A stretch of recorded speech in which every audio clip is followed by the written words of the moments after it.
The Tree of Silent Secrets by Clara Voss. Chapter 1. The Blossoms Return. The village of Eldergrove was a place where time moved slower than anywhere else, a quiet little corner of the world, tucked between mist-shrouded hills and ancient woodlands. To the casual observer, it might have seemed like any other village in the countryside, with its cobblestone streets, small cottages, and a tight-knit community where everyone knew each other's name. But there was something about Eldergrove, something hidden in its very soil, that set it apart from all others, and it had nothing to do with its charming appearance. At the heart of the village, towering over the rest of the buildings, stood an ancient tree, its gnarled, weathered branches twisted upward, stretching toward the heavens as if desperately trying to touch something beyond the veil. The locals called it the Silent Tree, though few ever spoke of it openly. The tree's bark was a dark, mottled gray, its leaves thin and sparse, offering little shade even in the heat of summer. But it wasn't the tree's appearance that made it infamous. It was its blossoms. The Silent Tree only bloomed once every several years, but always under the same grim condition. A death had occurred in the village. It wasn't a coincidence. The villagers knew it with a certainty that ran through their blood like the same unshakable knowledge of the rising sun. When someone died in Eldergrove, the tree would blossom, its white flowers unfolding in a cruel mockery of life and death. And each blossom, delicate as it was, carried with it a secret. No one could explain it, but those who had witnessed the phenomenon swore that the tree's blossoms held memories, fragments of lives never lived, unfinished stories, lost moments of joy and sorrow, buried beneath the weight of time. The tree, it seemed, could hear the regrets of those who had passed, and in the quiet of its blooms, those regrets were whispered to those still living. There had been no blooms for years. The village had enjoyed a fragile peace. No deaths, no secrets, and for that time the tree had remained silent. But that peace was now shattered. It began with a faint rustling, the sound of leaves swaying against the wind, but it was different from the usual whisper of the trees in the forest. This was an urgent sound, as though the air itself was trembling. In the distance, beneath the heavy clouds that hung low over the village, a single petal drifted from the topmost branch of the silent tree. A thin white blossom fluttered to the earth, its edges crinkled with age, though the tree had not yet fully bloomed. For a moment, no one in Eldergrove took notice. Life went on as usual.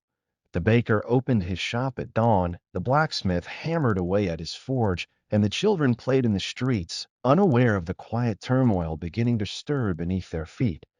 It wasn't until evening, when the sky turned a dusky shade of purple, that the first of the villagers began to notice something strange. The scent of the flowers was in the air, a sweet, faint fragrance that lingered even though no blossoms had fully bloomed. The smell seemed to seep into the homes, curling beneath doors and drifting through open windows. It clung to the village, a scent that stirred memories of things long past, things forgotten. The faint fragrance was a harbinger, and those who knew the legend of the silent tree could not ignore its meaning. That evening, as the last rays of sunlight slipped behind the distant hills, the first death came. It was old Maud. She was the village's herbalist, the one who could read the signs of the earth and the sky, who understood the old ways. She had lived alone for as long as anyone could remember, always keeping to herself, her days spent in the quiet company of her herbs and potions. She was known for her wisdom, but also for the secrets she kept, secrets whispered in the corners of the tavern when she wasn't looking. And now she was gone. The news spread quickly through the village, reaching every corner by nightfall. Old Maud had passed away in her sleep, as peaceful as any death could be. But there was something off about it. The way the villagers spoke of her passing seemed hollow, like they were all too aware that this death meant something more than just the loss of an old woman. Her passing was not a surprise. Yet As the village mourned quietly, something else stirred beneath the surface. Something dark. Something that would soon force everyone in Elder Grove to confront the truth about the tree and the secrets it had held for so long. By morning, the silent tree had begun to bloom. Its flowers unfurled in slow, deliberate motions, one by one, each petal revealing a glimpse of something unseen. The villagers gathered around the tree, staring at the blossoms in awe and fear. For the first time in years, the silent tree was awake. Its petals shimmered in the soft light of dawn, glowing as if they were alive. The tree had returned to its duty. It had begun to speak. Among the gathering crowd stood Althea. Althea had returned to Eldergrove only a week ago, after years of being away. She had left the village as a child, full of dreams and ambitions, but now she had returned, drawn back by a letter she had received just days before her mother's sudden passing. The letter had been strange, full of cryptic words that made little sense, as though it had been written in a hurry. It mentioned the silent tree, and it mentioned a secret that could not remain hidden. Althea's return had been a quiet one. She had moved into her mother's old cottage on the outskirts of the village, unsure of what had brought her back, unsure of the strange weight that seemed to cling to the air. But now, standing at the edge of the crowd, watching the blossoms unfurl, she felt something stir deep inside her, a call, a pull, as if the tree itself was whispering her name. As the morning mist settled around the village, the scent of the blossoms grew stronger. Althea couldn't help but be drawn toward the tree. The petals, glowing softly in the pale light, seemed to beckon her closer. And when she stepped forward, when her fingers brushed against the first of the blossoms, something deep within her stirred, a memory, a secret long buried. The flowers bloomed, and the past began to speak. Chapter 2: The Whispering Shadows. The air felt thicker the following morning, a strange heaviness pressing down on the village. The blossoms of the silent tree, now fully unfurled, glimmered with an eerie, almost unnatural glow. It was as though the tree itself was alive, breathing, whispering. The fragrance of the flowers lingered on the breeze, clinging to every corner, seeping into every home. It was not a scent of life, but of something older, something forgotten. Althea stood at the edge of the crowd, watching as the villagers gathered around the tree. They stood in silence, as if waiting for something. The tree had always been the source of unease in Eldergrove, and though it had remained dormant for years, its return had stirred something ancient, something unspoken. Althea could feel it, an unsettling pulse in the air, a tension that only grew as the morning light deepened into afternoon. She couldn't ignore the pull of the tree. It seemed to call to her, not with a voice, but with a presence that lodged itself deep in her chest. She moved toward it, her feet carrying her forward before she could fully understand why. Her heart thrummed faster as she neared the tree. She had spent years away from Eldergrove, years escaping the small village that had once been her world, but now it felt as though the village was reclaiming her, pulling her back into its strange rhythm. The villagers were speaking in hushed tones, murmuring to one another about the tree's sudden bloom, the strange timing of Maud's death, and the unsettling feeling that had crept over them. It was not lost on them that the last time the tree had bloomed, there had been a death, an important death. The bloom of the silent tree had always signaled something far more than just a passing. It had always been a marker of something greater, something they didn't yet understand. Althea reached the base of the tree and stopped, her gaze lifting to the twisted branches above. The petals hung in clusters, like fragile lanterns casting faint shadows beneath them. It was beautiful, in a way, an ethereal beauty that made her heart ache. But there was something unsettling about the tree's silent gaze, as though it had seen things it would never speak of. The whispering had begun. It was not loud, not at first. It was a soft murmur, like a rustling of leaves or the hum of a distant breeze. But it was there, persistent and growing louder, tugging at Althea's mind, drawing her deeper into the tree's quiet grasp. She could feel the words, though they were not clear, as if the tree was trying to communicate with her. It was a strange sensation, as though the air itself was vibrating with the weight of something buried beneath the soil. Suddenly, a voice broke through her thoughts. Althea! She turned sharply to find one of the village elders, Evelyn, standing a few feet away. Evelyn was a woman of few words, known for her deep knowledge of Eldergrove's history and traditions. Her face was lined with age, her skin weathered from years of life spent beneath the sun, but there was a sharpness in her eyes, a quiet intelligence that had earned her the respect of everyone in the village. I saw you standing here, Evelyn said softly, her voice carrying the weight of years of unspoken truths. I felt you too. Althea frowned. What do you mean? Evelyn's gaze shifted to the tree, her eyes narrowing. The tree, she murmured, almost to herself. It calls to you, doesn't it? You can feel it, can't you? Althea swallowed, the words stuck in her throat. I don't understand, she admitted, her voice barely above a whisper. I've been away for so long. Why now? Evelyn looked at her closely, as though she were weighing the younger woman's very soul. Some things never leave us, Althea. The tree has a way of pulling us back, even when we think we've escaped. It's always been this way. Althea looked back at the silent tree, its branches reaching upward like outstretched fingers. The air around her seemed to grow colder, heavier, as though the world itself were holding its breath. And then something else happened, something subtle but undeniable. One of the blossoms, the one closest to her, began to tremble. Althea froze. The flower was not moving with the wind. There was no breeze strong enough to make it sway. The petal shook once, then twice, then opened wider, revealing something inside the blossom. It was as though the flower had been hiding something, something deep within its delicate folds. And as the blossom fully opened, the faintest glimmer of light escaped, a soft glow that illuminated the shadowed space beneath the tree.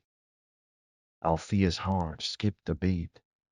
Something was happening, something that was beyond her understanding. She stepped closer, drawn by an invisible force. The light from the bloom beckoned her, and as she reached out to touch it, the cold wind swept through the village, sharp and sudden, carrying with it a whisper. Althea? It was her name, clear as day, though the voice was not her own.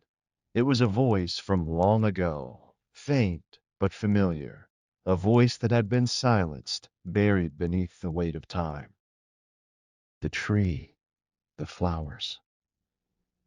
They were not just blooming for the dead, they were blooming to reveal secrets, secrets that had been hidden for too long.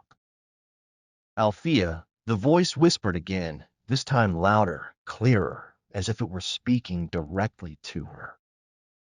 It's time. Before she could react, a sharp cry cut through the air. It was Mrs. Dalton, one of the village's more superstitious residents. She had been standing at the edge of the crowd, watching in silence, but now she was staring at the tree, her face pale and stricken with terror. The tree, she cried, pointing at the base of the tree. It's not just the dead that speak. It's all of them, the ones who never left. They're returning. Althea turned to look, but when her gaze fell upon the tree, she saw something that made her blood run cold. There, lying at the base of the tree, was a figure, pale, lifeless, with eyes wide open, staring toward the heavens. The body was that of old Maud, her face twisted in a silent scream. She had died the night before, yet here she was again, her body reanimated, as though the tree had called her back from the beyond. The silent tree had not just bloomed. It had brought the dead back to life. Althea's heart pounded in her chest. She turned to Evelyn, who seemed to have expected this, her face grim. The tree doesn't just reveal secrets, Althea, she whispered. It holds the power to bring the dead back, but at a price. Althea swallowed hard. She didn't know what this meant or why it was happening, but one thing was certain: the silent tree had just awakened, and with it, the past had returned to claim what it was owed. Chapter 3: The Root of All Truths. The world seemed to tilt on its axis, a sharp spin that left Althea breathless and trembling as she stared at the lifeless body of old Maud lying at the base of the silent tree.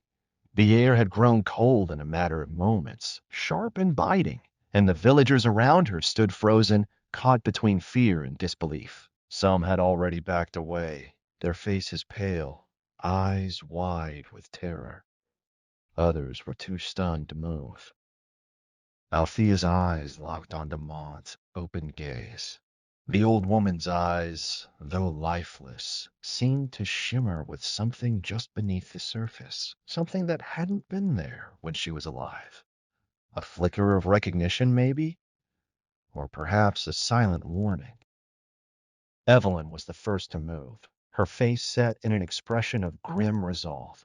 She took a step forward, as if she had anticipated this moment long before it happened.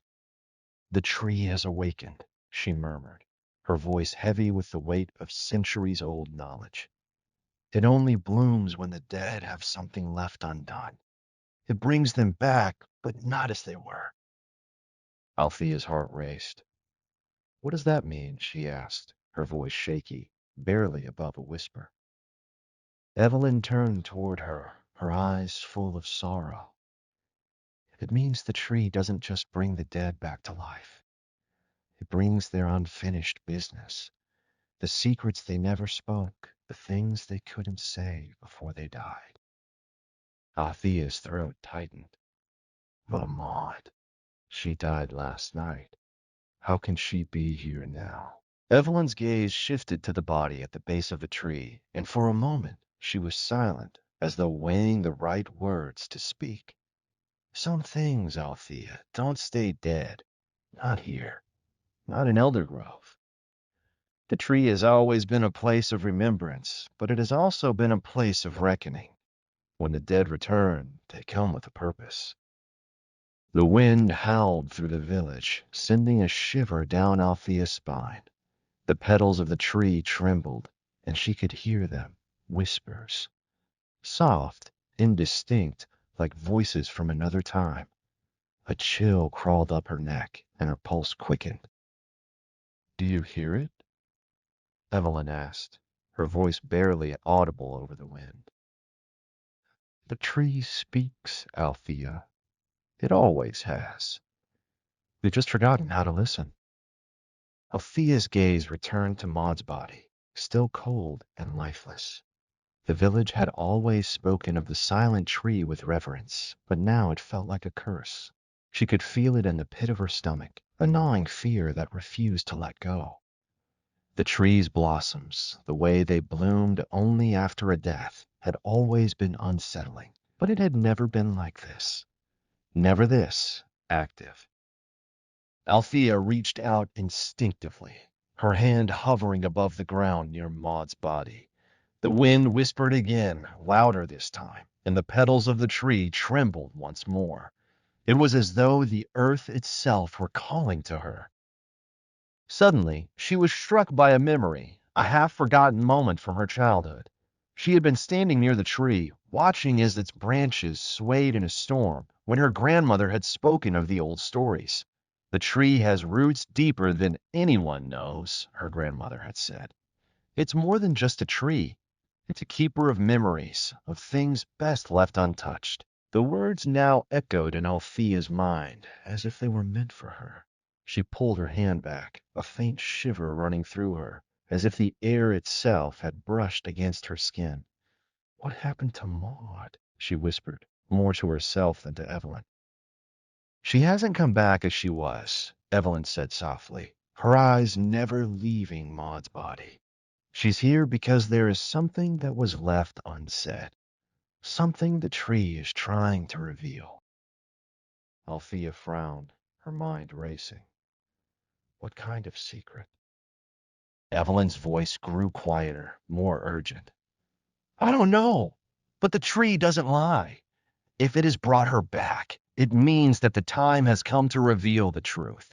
The secrets Maud took with her to the grave. They are tied to the very heart of Eldergrove. And you, Althea, have returned just in time to uncover them. A cold wind gusted through the village, making the branches of the silent tree creak, and Althea felt something stir within her, something dark and deep, like a memory she couldn't quite reach.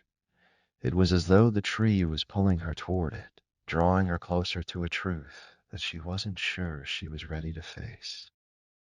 I don't understand, Althea said, her voice tight.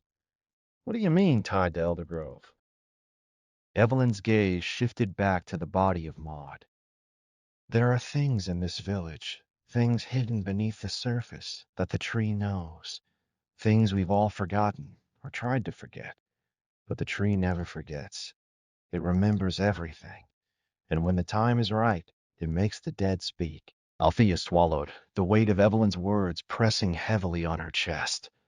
The air felt thick, as if the very atmosphere was heavy with expectation.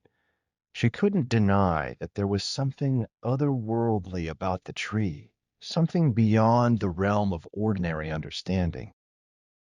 Before she could ask anything more, there was a sound, a low groan. Maud's body twitched, and Althea gasped, stepping back. The villagers let out a collective murmur of fear, their eyes wide in terror. The dead woman's lips parted slightly, and then, with a rasping breath, she spoke. The roots are in the water. Maud's voice was faint, like a whisper carried on the wind. Her eyes flickered with an unsettling awareness, though her body remained still. The water, Althea repeated, her heart pounding in her chest. What do you mean? Maud's eyes met hers, and for a moment it was as though the old woman were seeing her, not with the vacant gaze of death, but with something deeper, something ancient, a flicker of recognition. The secrets, they are buried in the roots, Althea, Maud rasped. They're in the creek.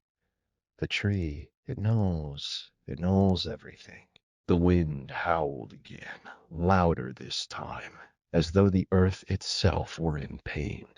And just as quickly as it had begun, Maud's body slumped back to the ground, her gaze losing the spark it had held moments before. Althea stood frozen, her mind reeling. The crike, the roots, the secrets buried in the water. She didn't know what it all meant, but one thing was clear. The silent tree was only the beginning. There was something much darker at the heart of Eldergrove, something tied to the water, to the earth, and to the very souls of those who had lived here. And it was up to her to uncover the truth. Chapter 4, Whispers Beneath the Roots. The air felt heavier with every passing moment, as if the earth itself were pressing down Althea's chest, urging her to uncover the secrets that were buried beneath its surface. The dead had spoken, but their words only deepened the mystery, leaving more questions than answers. As the villagers gathered around, their faces drawn and pale, Althea felt a cold sensation creep up her spine. Something ancient, something sinister was stirring beneath the roots of the silent tree. Maud's body lay lifeless at its base, her once bright eyes now dull and empty. The words she had spoken, the roots are in the water, echoed in Althea's mind, reverberating like a low hum, urging her to act. What did it all mean? What secrets were hidden in the water, in the very earth beneath the village? And why had Maud returned, only to speak those cryptic words before slipping back into death's embrace? Althea turned to Evelyn, who stood silently by the edge of the gathering, her eyes fixed on the silent tree. The older woman's face was lined with age and wisdom, yet there was something far older in her gaze, something that spoke of knowledge long buried, of truths that had been hidden for generations. Evelyn, Althea called softly, her voice barely audible over the hushed murmurs of the villagers. What does it mean? The roots, the water. Evelyn didn't turn to face her, but instead she stepped forward slowly, her movements deliberate, as if weighed down by an unseen burden. Her hand brushed lightly against the bark of the tree, and for a moment it seemed to shiver beneath her touch, as if it were alive, responding to her presence. The tree is only part of it, Evelyn said quietly, her voice trembling with something Althea couldn't place. It's the land itself, Althea. Eldergrove, this village, the water, the trees, they're all connected. But that connection was never meant to be understood by us. Not until now. Althea frowned, her mind racing. What do you mean? What connection? Why now? Evelyn turned to face her, her eyes grave. Because you're here. You've come back, and the tree has sensed your return. It's always been waiting for someone like you, someone with ties to the past, someone who can listen, understand, and she paused, her gaze flickering to the ground, to the roots of the silent tree, uncover the truth. Althea's heart skipped a beat. She took a step back, unsure of what to make of Evelyn's words.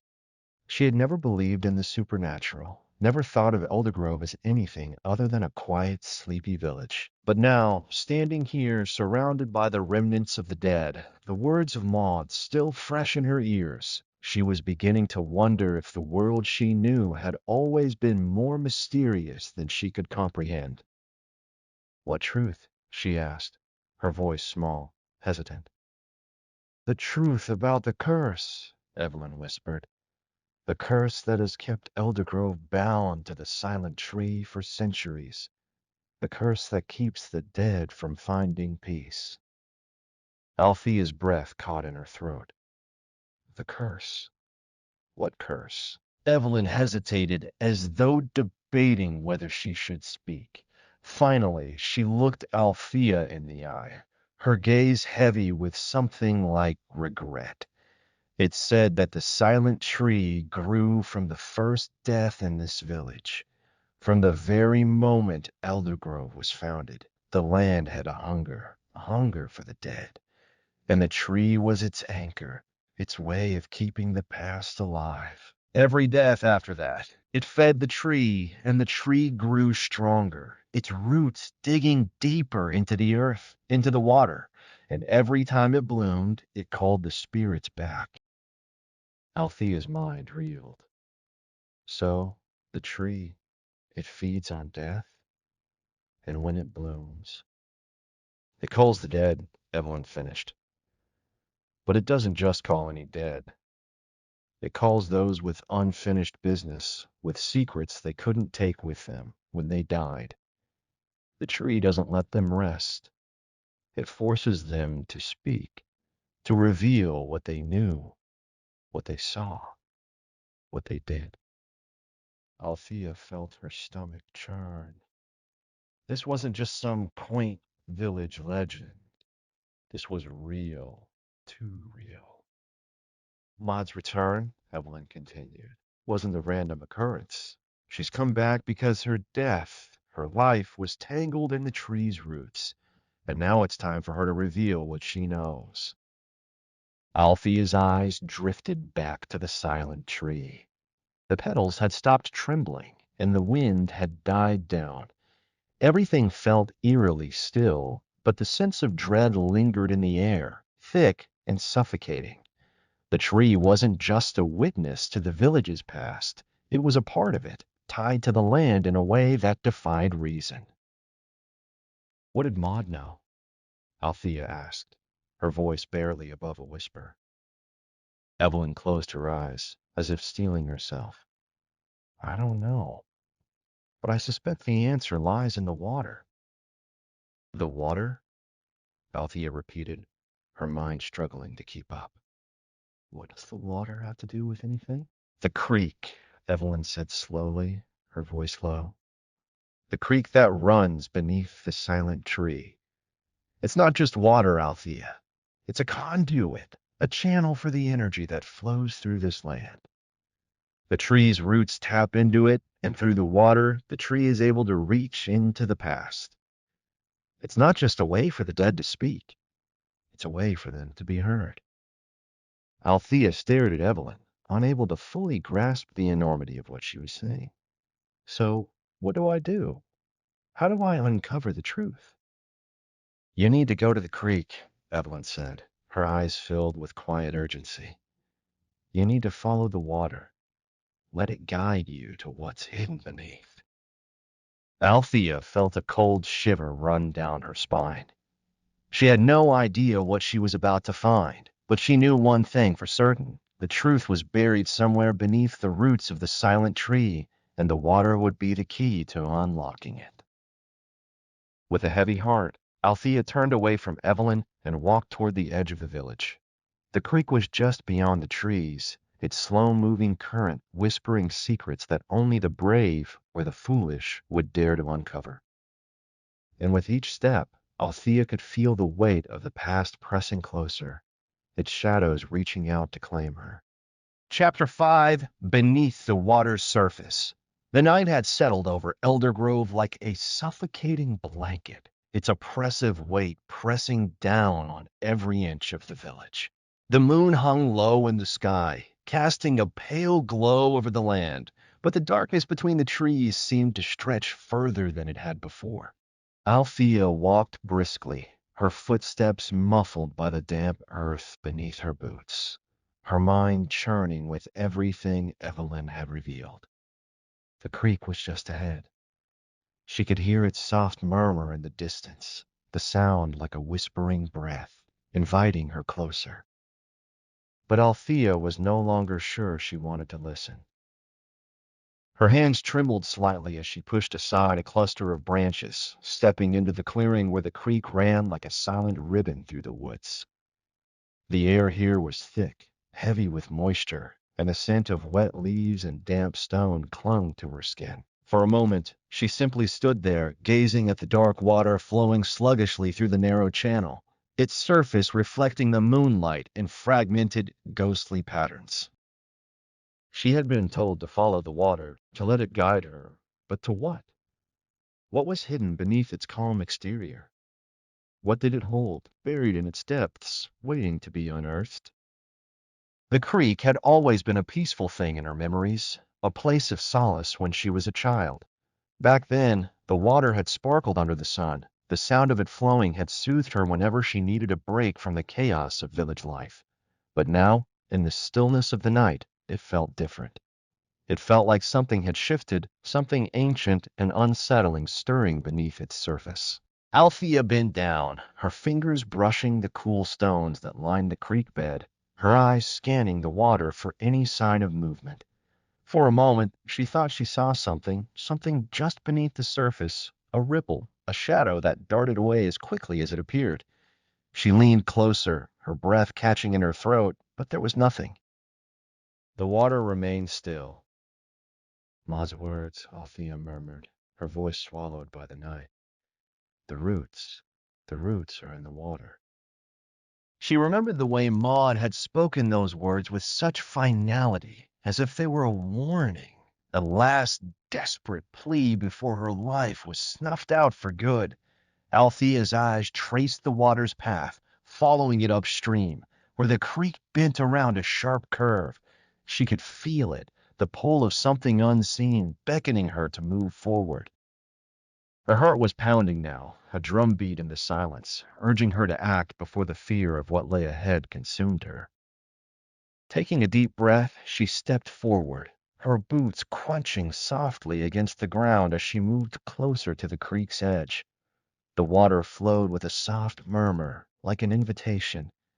But this time, it didn't feel like the creek she had known as a child. It felt older, darker. A chill raced down Althea's spine as she spotted something along the bank. At first, she thought it was nothing more than a tangle of roots, but as she knelt down closer, she realized it was something more. Twisted, gnarled roots, reaching up from the water like fingers trying to break free from the earth. They were impossibly thick, their bark slick and dark, as if they had been submerged in the water for years. A sharp intake of breath caught in Althea's throat. The roots didn't just stretch into the creek, they seemed to pulse, to breathe in time with the flow of the water. It was as if the creek itself were alive, feeding the tree with its dark energy, giving it power. She reached out, hesitant but compelled, and touched one of the roots. The moment her skin made contact, a jolt of cold shot through her, as if the earth itself had taken a breath and exhaled through her body. Althea gasped, stumbling back, her heart racing in her chest. The air around her thickened, pressing down on her like a weight. She could hear the faintest whispers, too faint to catch the words, but unmistakable all the same. The voices seemed to rise from the depths of the creek, as if the water were carrying them to her. She couldn't move. She was frozen in place, her hand still hovering above the root, unable to pull away. The whispers grew louder, clearer, as if the very water was calling to her, urging her to listen, to understand. Then, like a flash of lightning cutting through the night, something inside Althea clicked into place. The whispers were no longer just whispers. They were words. They were names. The name of her father. The name of a long-dead villager she had only heard about in old stories. The name of someone who had disappeared years before, leaving only a trail of rumors in their wake. These names, these voices had been buried in the water, waiting for someone to listen. Althea's breath hitched as the weight of the realization struck her. The tree wasn't just tied to the dead of the village. It was tied to her, too. To her family. To the very roots that had first given life to Eldergrove. The water seemed to churn in response to her thoughts, rippling with a dark, uncanny energy. Althea felt the pull of it, the urgency of the voices calling to her. Find us. Remember us. Althea, a voice whispered, so soft it was almost drowned by the sound of the water. She looked around frantically, but saw no one. There was no one there, yet the voice was unmistakable. It was familiar, hauntingly familiar. It was her mother's voice. Althea, you must listen. Her heart stopped. The whisper was clear now, echoing in her mind, and Althea's body went cold with shock. Her mother had died when she was young. She had always wondered if her mother had been taken by some accident. But now, here, in the moonlit silence of Eldergrove, it felt as though her mother had never truly left. The creek's surface shimmered, and in the moonlight, Althea could almost see her mother's face, faded, almost imperceptible, but undeniably there. I've been waiting for you, the voice murmured. You've come back to uncover the truth about what happened, what they did, what we did. Althea's eyes widened, her heart pounding in her chest. The roots were pulling at her, pulling her deeper into the mystery, into the dark waters of the village's past. Her mother's voice faded, leaving only the whispers of the others, calling to her, beckoning her to unearth the secrets that had been buried for so long. And suddenly, Althea understood. The tree, the water, the roots, they were the memories of Eldergrove, the lost stories of the dead, the unfinished business that clung to the land like an inescapable fog. Althea was the key to unlocking it all. With shaking hands, she stepped deeper into the creek, the cold water lapping at her ankles, and followed the pull of the ancient tree beneath the surface. Chapter 6: The Shadows of the Past. The wind had shifted as Althea waded deeper into the creek, the cold water wrapping around her legs like the fingers of the dead themselves. Her heart beat wildly in her chest, an erratic drum calling her deeper into the dark embrace of the village's forgotten secrets. The whispers grew louder with each step, their words an unsettling chorus of voices that seemed to echo from every corner of the night. Althea, the voice of her mother lingered, faint and distant, but still unmistakable. Come, listen. She could feel the pressure in her chest, the suffocating weight of the village's long buried history pressing against her. It was as if the land itself was speaking, telling her things that her conscious mind wasn't ready to hear. But the whispers, no, the voices insisted. They would not be silenced. They wanted her to remember, to understand. The water's current had slowed as Althea moved further upstream, her steps deliberate but hesitant. Her eyes darted back and forth, but there was nothing in the darkness. No shadows, no figures, just the endless flow of water, the soft murmur of it carrying the voices of the dead, each one a piece of a puzzle that had yet to be solved. She reached out instinctively, her fingers brushing against the gnarled roots that slithered up from the creek bed, their surfaces slick with the water's chill. She closed her eyes for a moment, inhaling deeply, trying to steady the storm brewing inside her. The voices, her mother's voice, pulled at her mind, unraveling the fabric of her memories. She saw glimpses of her childhood, flashes of moments long forgotten, but there were no faces, no names, just shadows, vague figures that loomed in the periphery, just beyond reach. Althea, we never finished what we started. Her mother's voice broke through the fog of her mind, clearer now, the words hanging in the air like a death sentence. Althea took another step, the water now up to her knees, and the moonlight above seemed to dim, the shadows growing deeper, stretching farther across the landscape. She felt it then, an unmistakable presence, something ancient and suffocating, its eyes fixed firmly on her. It wasn't a person. It wasn't anything that could be seen with the naked eye. But it was there in the darkness, just out of reach, pressing in on her, suffocating her thoughts with the weight of its unspoken truths. She gasped, a shiver running down her spine, but she didn't turn back. The tree, the roots, the water, they had all led her here, to this moment, and there would be no turning back now. She had to know. Her fingers tightened around the roots, the bark rough and cold beneath her skin. She closed her eyes again, blocking out the shadows of the trees that seemed to stretch toward her, and focused on the voices, urging her to listen. They were calling to her, and she could feel the pull, an overwhelming urge to step deeper into the darkness. But there was something else beneath it all, a warning, a fear. Something was not right. She forced her eyes open, staring at the water. The surface, once calm, now seemed to writhe, as if something was stirring just beneath. The whispers were louder now, almost frantic, as if the dead were becoming restless. Althea could feel it, an unsettling presence, a shift in the air. The trees around her began to groan and creak, their branches swaying unnaturally in the wind. Then a figure emerged from the water. At first, it was nothing more than a blur, a shadowy shape that rippled through the dark current, its edges blurring like smoke in the air.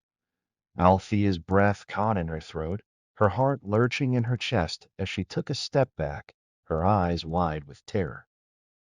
The figure was a woman, her form translucent, fading in and out of existence like a wisp of smoke caught in the moonlight. She was tall, impossibly tall, her long, tangled hair flowing behind her like a dark waterfall, her dress hanging in tatters, clinging to her body like it had been submerged in the creek for years. Althea's knees went weak, and she stumbled, catching herself against the water's edge. The woman's eyes locked onto hers, deep and hollow, black pools that seemed to pull Althea in, beckoning her closer. The whispering intensified, a cacophony of voices, all chanting her name. Althea, the figure whispered, her voice like the sound of wind rustling through dry leaves. Althea, you must remember. Althea's heart thundered in her chest as she tried to steady herself, her legs shaking beneath her. The woman in the water reached out a skeletal hand, its fingers long and twisted, reaching for her like a dead thing, hungry for the warmth of the living. Who are you?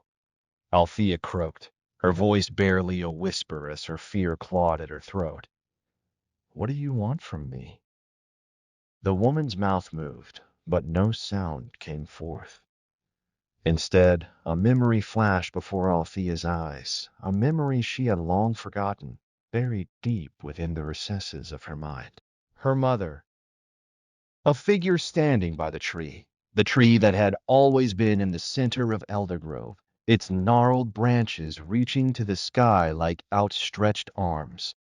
A promise made long ago, one that Althea could barely recall, but that seemed to hang over her like a heavy shroud. The woman in the water seemed to grow in size, towering over her, her presence filling every corner of the clearing. Althea could feel her breath on the back of her neck, cold as the grave. The woman's voice echoed in her mind again, a whispered chant that reverberated through her very bones. The secrets of the tree, the blood in the soil, they are yours to carry now. You are the keeper of what was lost. Althea's heart skipped a beat as the truth settled into her chest. The tree, the water, the roots, they weren't just the secrets of the past. They were her secrets, too. She had been chosen just as her mother had been, just as the others before her had been.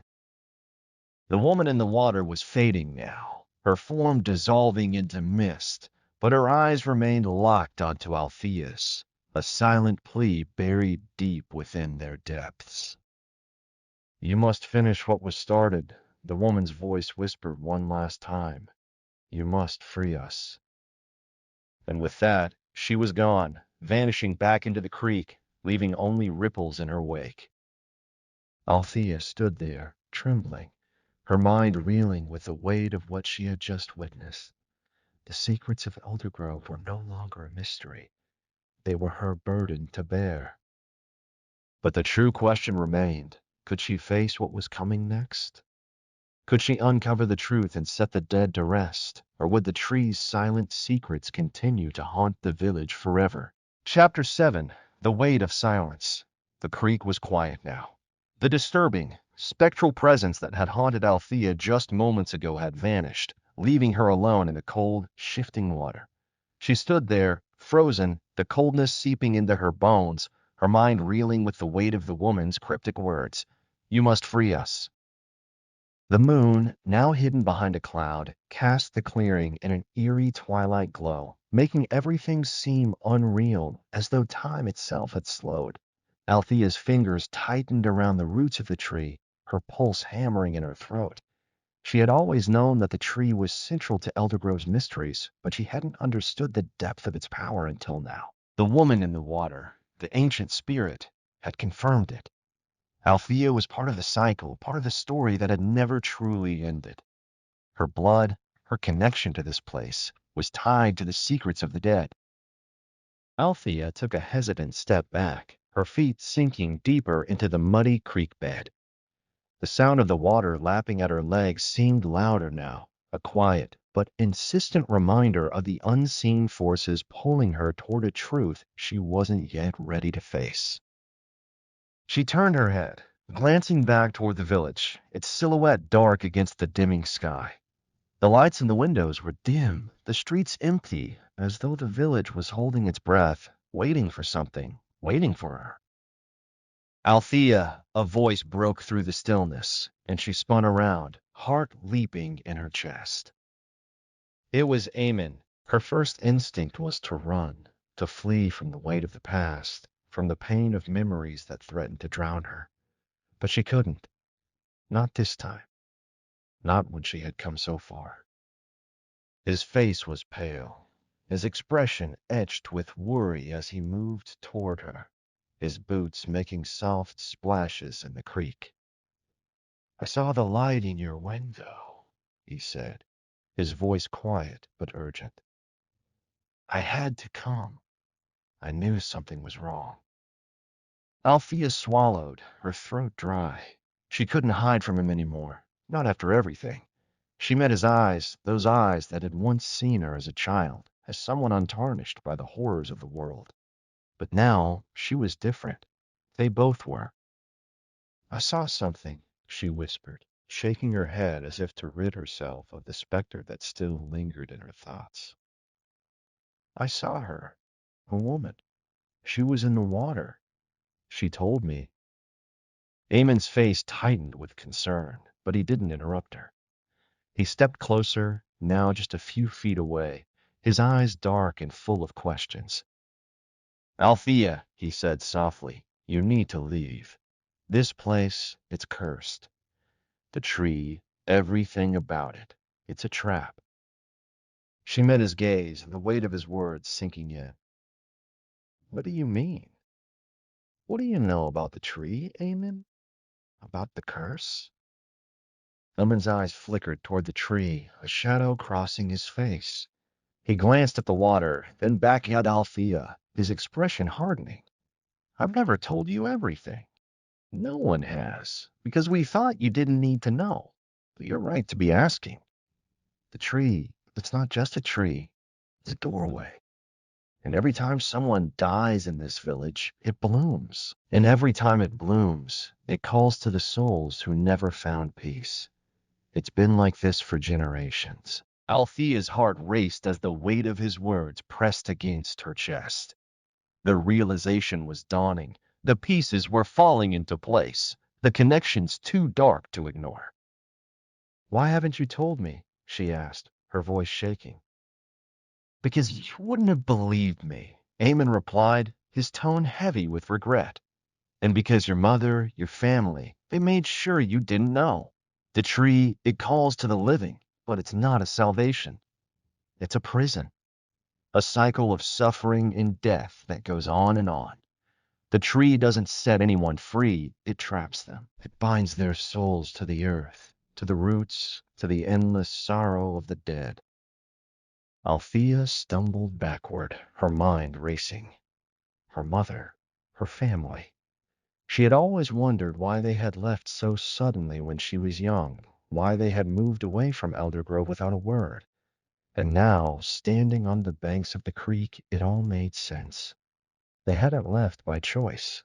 They had fled, running from something that had come to claim them. Is that why the village is dying? She asked, her voice barely above a whisper. Because of the tree? Because of the deaths? Eamon's face hardened. Yes, it's been slowly rotting from the inside. The more the tree blooms, the more the land decays. The village is cursed to repeat the same pattern over and over as long as the tree stands. Althea closed her eyes, trying to push the weight of the revelation from her mind. The tree, the roots, the water, it was all connected. And she, in some way, had been chosen to be part of that cycle. But why me? She asked, her voice cracking. Why was I brought back? Why now? Eamon stepped closer, his hand brushing against her arm, offering a small measure of comfort. You were brought back because the cycle is almost complete. The tree needs you to finish what was started. You're the key, Althea. You have to stop it before it's too late. She looked up at him, a flicker of hope igniting in her chest, only to be replaced by the crushing weight of what she would have to do. What do I need to do? She asked, her voice steady despite the storm of emotions inside her. Eamon's eyes darkened. We need to destroy the tree, the roots. We need to sever the connection between the land and the spirits trapped in it. Only then will the curse be broken. But it won't be easy. The dead won't let you do it without a fight. Althea felt the earth shift beneath her feet. The water, once calm, seemed to rise higher now, swirling around her legs as if urging her to act, to make her choice. She looked back at the tree, its gnarled branches twisting toward the heavens, its shadow darkening the land. The weight of the past pressed heavily on her shoulders, but there was no turning back now. The tree must fall. The dead must be freed. And she, Althea would be the one to set them free. Chapter 8, The Reckoning of Roots. The night had fallen deeper now, its shadows creeping across the land, stretching long and cold beneath the pale moonlight. Althea's mind was a maze, a tangle of memories and revelations, each thread pulling her deeper into the cursed web of Eldergrove. Beside her, Eamon moved with quiet urgency, his eyes scanning the darkness, as though the very night itself was watching, waiting for them to make a wrong step. The air was thick with tension, thick with the knowledge that they had only one chance to stop the curse, one final attempt to sever the tie between the land and the spirits that had been trapped here for so long. They had no time to waste. The tree loomed ahead, its gnarled branches twisting like skeletal hands against the night sky, its roots spread wide, digging into the earth as though they were part of the very bones of the land. Althea could feel it now, the pulse of the tree, slow and steady, a heartbeat that echoed through the soil and into her bones. It called to her, just as it had called to all those before her. Eamon stopped a few paces from the tree, turning to face Althea. His eyes were serious, his jaw set with determination. You have to do it now. There's no turning back. Althea nodded, though her heart pounded against her chest. She had known this moment would come, but standing here, before the tree, before the source of so much death and sorrow, it felt so much more final, so much more impossible. But she had no choice. She couldn't run from it anymore. I'm ready, she whispered, though the words tasted like ash in her mouth. We have to end it. Eamon moved toward the tree, his hands shaking ever so slightly as he placed them against the rough bark.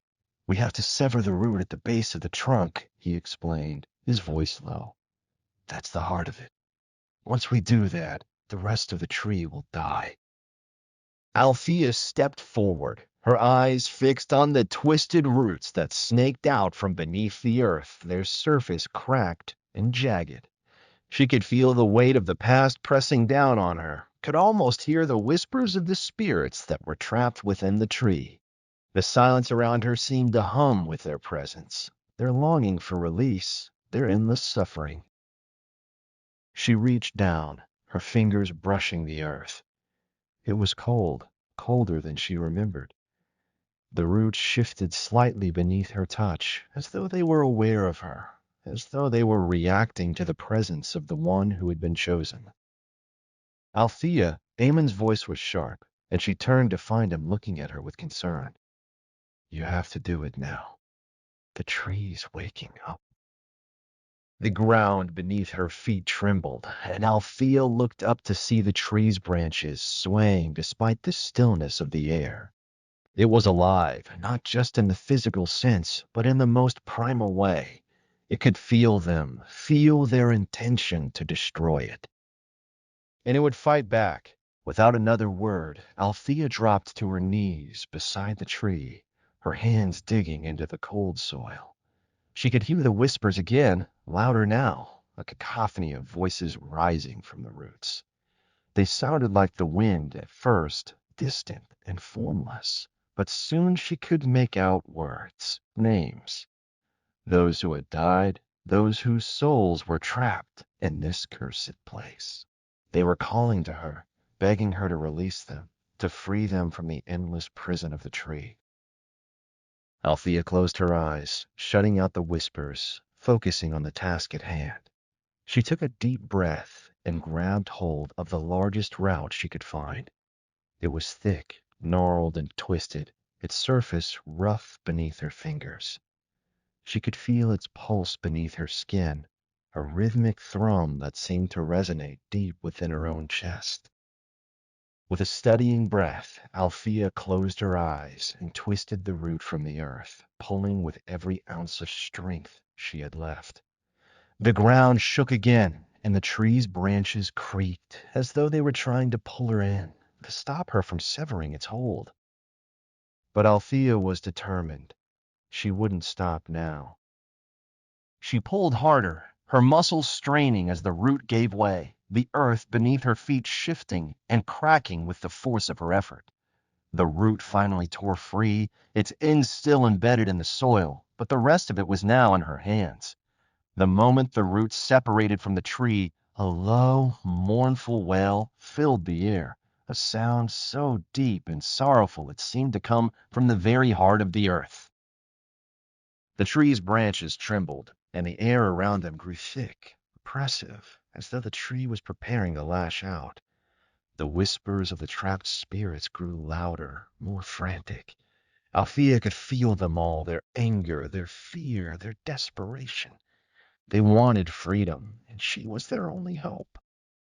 She turned to Eamon, her breath coming in ragged gasps. It's done. The root is severed. Eamon nodded grimly, his eyes dark with both sadness and relief. It's not over yet. The tree won't let go easily. We have to burn the root. We have to burn it all. Althea looked down at the root in her hands. It was already beginning to rot, its once firm surface crumbling away as though the life had been drained from it. It was as though the tree was already dying. But they couldn't wait for it to die slowly. They had to finish this now.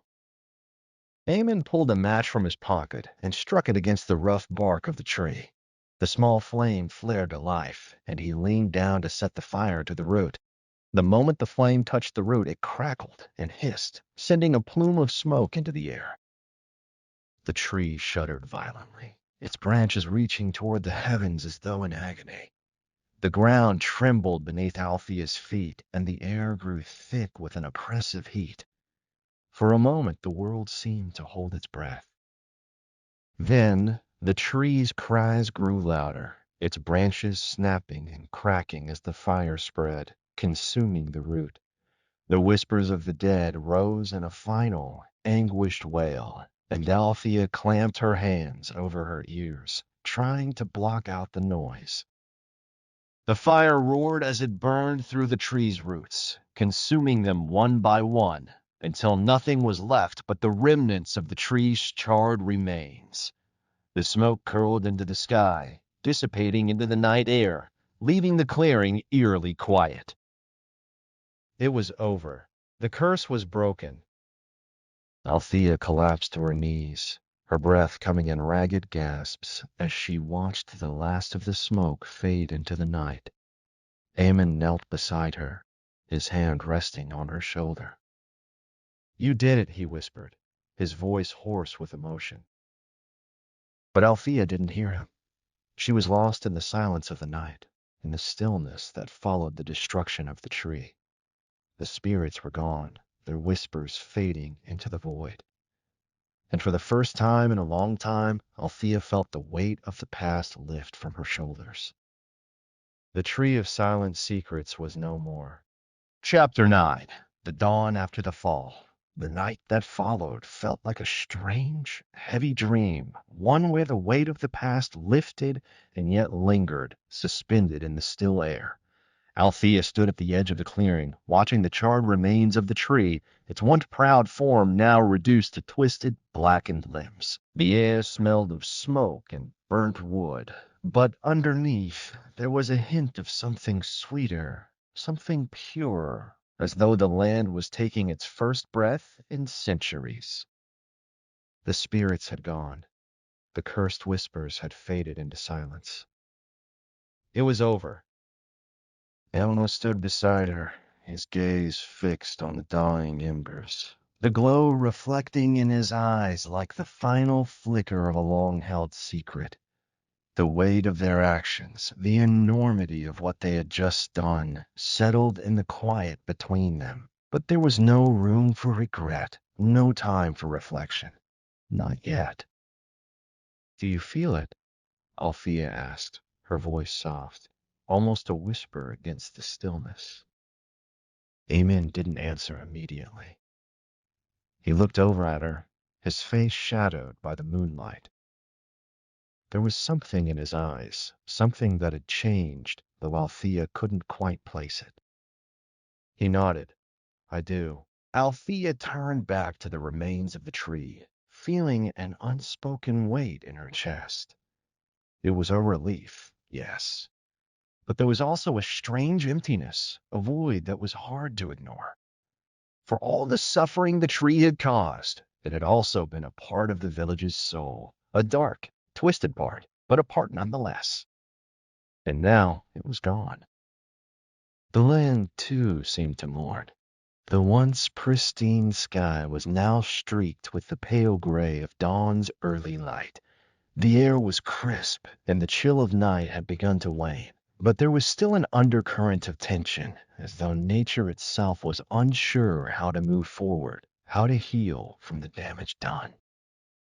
"Will it ever be the same?" Althea asked, her voice barely more than a breath. Emmon sighed, his breath rising in the cool air. "I don't know." He hesitated. "But I think that's a question for time, not for us. All we can do now is leave." Althea nodded, feeling the weight of his words settle over her like the first rays of the sun creeping across the land. She knew they couldn't stay. They couldn't linger in a place that had once held so much pain. There was nothing left for them here now. The village would have to rebuild, and the people would have to learn how to live in the absence of the curse that had defined them for so long. But as Althea turned to leave, something caught her eye. A single pale blossom. She stopped, her breath catching in her throat. It was a flower, fragile, delicate, its petals pale as the moonlight that touched the earth. The blossom sat upon the earth at the base of the tree's remains, a stark contrast to the surrounding charred soil. It glowed faintly, its light soft but undeniable, like a memory that refused to fade. "Is that?" she asked, stepping closer. Eamon looked down, his brow furrowed in confusion. How is that possible? The flower was unlike anything Althea had seen. It was the same as the ones that had bloomed during the deaths of the village's people, but there was something different about it now. It wasn't a symbol of death anymore. It felt like a symbol of release, of peace. Perhaps the last secret of the tree, now given a voice in its final breath. Althea knelt beside the flower, her hand trembling as she reached out to touch it. The moment her fingers brushed its delicate petals, a warmth spread through her, gentle but undeniable. A deep, calming sense of relief washed over her, and for the first time in years, she felt the lingering ache in her heart begin to ease. It was as though the tree, in its final act, had given her something that had been withheld for so long. Perhaps it was an apology. Perhaps it was a gift. Or perhaps it was a final offering of peace, not just to the land, but to her, the one who had come to destroy it all. Althea rose to her feet, the blossom cradled gently in her hand. She looked at Eamon, who watched her with a mixture of wonder and wariness. He seemed to understand, though he said nothing. There was no need for words now. They had done what they came to do. They had severed the past, faced the curse, and freed the spirits trapped within the tree. But even in the final moments of the tree's death, it had left them with something more, a hope, a sign that maybe, just maybe, the past didn't have to haunt them forever. Althea glanced back at the village, the lights beginning to flicker on in the distant houses as the day started to break in earnest. It was a new day, a new chapter, one they had earned. "Let's go," Eamon said softly, stepping beside her, his hand lightly brushing her shoulder as they began their slow walk back toward the village. "It's time to let the past rest." Althea didn't answer immediately, her thoughts still lingering on the flower in her hand, its soft light a reminder that even in death, something beautiful could emerge, something that could heal. And as the village came into view, bathed in the soft glow of dawn, she realized that the world was no longer bound by the secrets of the tree. It was free, and so was she. For the first time in her life, Althea felt at peace with the past. And for the first time in years, she could finally look ahead. Chapter 10: A New Beginning. The village seemed different the next morning, as if the land itself had exhaled a long-held breath. Althea stood in the clearing where the tree had once stood, the last remnants of its charred remains barely visible beneath the new growth of grasses and wildflowers. The sun bathed the land in a warm, golden light, a stark contrast to the cold shadows that had once haunted this place. The air was still, peaceful. It felt as though the earth had begun to heal, inch by inch, as if it had been waiting for this moment. The tree, with all its dark history and secrets, was gone, and in its place there was only the quiet hum of life, a fresh start, a chance for the village, for the people, to rebuild not just their homes, but their lives, their hearts. Althea watched the morning mist rise from the earth, its tendrils curling gently through the trees, like a whisper of something long forgotten. She felt it in her bones, this new beginning. The sense of finality, of release, hung heavy in the air. She was free. The past, with all its ghosts and regrets, was no longer her burden to bear. The tree, with its silent grip on the village, was no more. There was nothing left to hold her here, not the weight of a curse, nor the suffocating pull of the town's dark history. The air tasted sweeter now, the days longer and the nights less haunted. But still, there was the question. What now? Eamon had been silent as they made their way back from the clearing, walking beside her as they left the remnants of the tree behind. He hadn't spoken of what came next, what either of them would do after everything was said and done. Althea didn't know how to ask him, and part of her wasn't sure if she even needed to. She had her own path to find, just as he had his. There were no more ghosts here, at least not the kind that could haunt them. But there was something else now, something new, a presence. It was like the village itself had been given a second chance, just as they had. Althea looked over her shoulder one last time, a final glance at the place where it all began, where the tree had held sway over the lives of the villagers for generations. But now it was just a clearing, the last of its ashes being carried away by the wind. A single thought settled in her mind, quiet and sure. She didn't need to stay here any longer. She could leave. She could move forward. But that didn't mean she had to forget. Turning back to face the road ahead, she saw Eamon standing a few paces behind her, his back to the clearing, his expression unreadable. He had been her companion through the darkest hours of this journey, and yet they had both been drawn to this place for reasons they still couldn't fully understand. They had come seeking answers. Now, those answers had been given. It was time to go. The villagers had already begun to stir.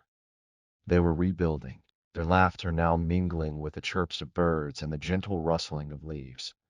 Althea felt the change in the air. It was as though the land had been reborn. There would be no more deathly secrets, no more haunted nights. The past was buried. And yet there was still something more for her to discover.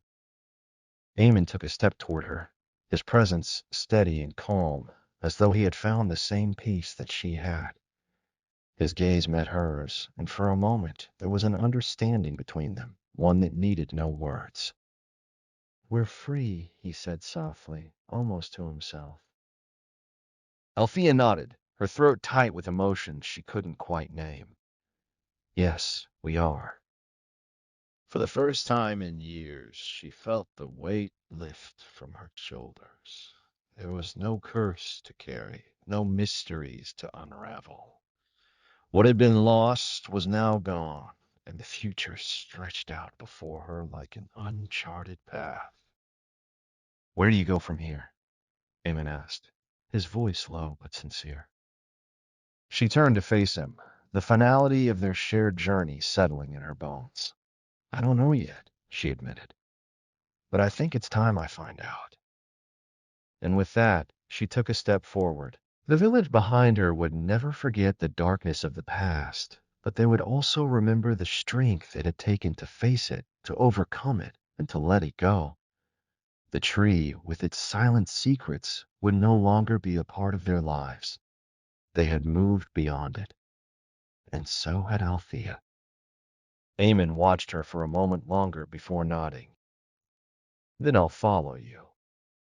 Althea looked at him, surprised. Why?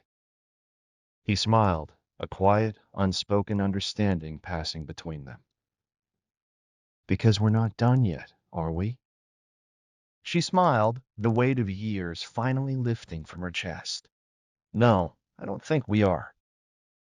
Together, they turned toward the village, the road ahead open and waiting. The sun rose higher, casting its light over everything, and Althea felt something stir within her. Hope. A hope that, even in the wake of all the darkness, new life could grow. New stories could begin. And perhaps in time they would find peace, not just for the village, but for themselves. Althea's heart, once burdened by secrets and guilt, felt light for the first time in years. And as they walked into the dawn, she knew that whatever came next, she would face it on her own terms. The tree of silent secrets was gone, but life, it seemed, had only just begun.